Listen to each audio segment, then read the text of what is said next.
With rightly a lot of doom and gloom from the Federal Treasurer today, the reality of the cheap money the Morrison government couldn't help borrowing is starting to bite us as a country.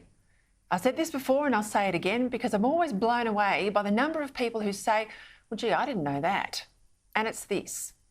Governments pay interest on the money they borrow, just like you and I do on our home loan. And when rates go up for us and our interest bill too, well, it's the same for the government. Therefore, as taxpayers, we're hit twice. The money we borrow as individuals and the money politicians borrow on our behalf. Today, the Treasurer let it be known that we're set to pay around $100 billion in interest alone over the next 4 years on the money Australia has borrowed in recent times. $100 billion or 100,000 million. Now, that's interest alone. And like the interest you pay, like the interest I pay, it's dead money. It doesn't pay off the principal, and it's money that could have been better spent building hospitals, helping pensioners, fixing roads and more. So it's against this backdrop of real budget concern that over the weekend, Anthony Albanese backflipped on his earlier position that the COVID cash would end. Instead, he reinstated payments of up to $750 a week to anyone forced into COVID isolation. Now, it's madness to me that as the rest of the world continues to open up, to live with this virus, here in Australia, we're going backwards. But that's not the whole of it. We've got medical panic merchants demanding the return of mandatory masks and restrictions. And already here in Victoria, there's a large number of government departments that are back to working from home as of last week. Today, too, comes a full story and what we've wasted on these quarantine centres built around the country that tonight stand virtually empty but are costing us dearly. Remember when near hysterical premiers were all demanding Scott Morrison must build them? We are actively pursuing and examining the construction of a purpose-built quarantine centre.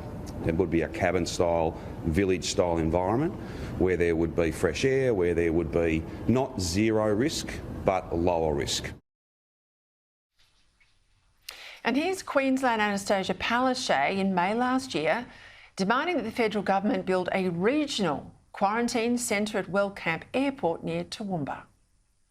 Look, first and foremost, I would encourage the Prime Minister to go out and talk to Queenslanders, because Queenslanders stop me and they say that the regional quarantine idea is fantastic.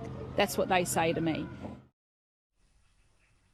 Only when the Morrison government chose to build their facility on Commonwealth land close to the Brisbane airport, which of course made perfect sense at the time, Palaszczuk went ahead with the Wellcamp deal anyway. Meaning Queensland has 2 of these facilities, and the Queensland Premier still refuses to publicly reveal the multi-million-dollar cost of her deal to taxpayers. What we do know is that federally at least, taxpayers have forked out nearly $2 billion for these quarantine centres, despite the reality, known even back then amongst experts, that the pandemic would largely be over, or at least would certainly have vaccinations, by the time they were built.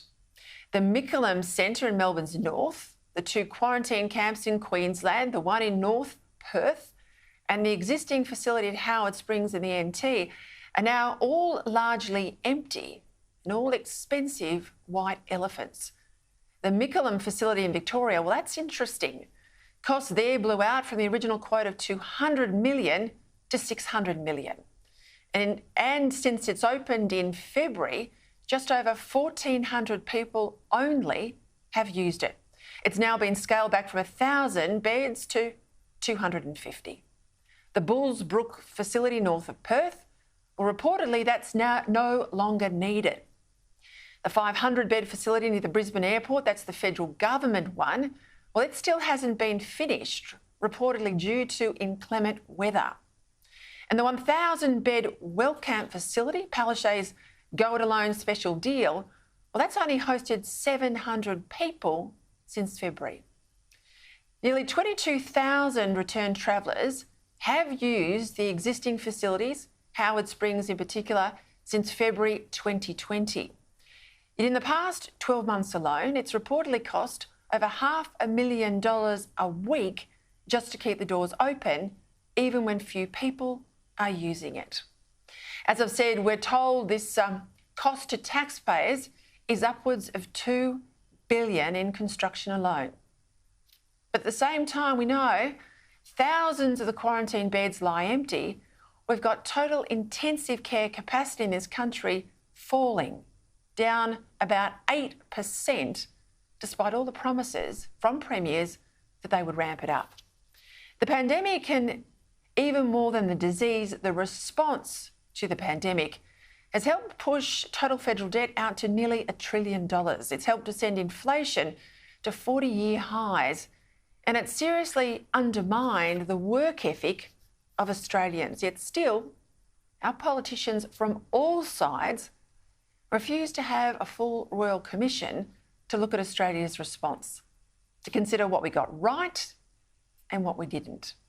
So you've got to ask yourself, what is it that they don't want us to find out? Of course, we've got to have a Royal Commission, and it's got to have all the powers necessary given what we've been through and what we've spent. If we don't, my fear is that a country that refuses to learn from its past is doomed to repeat it.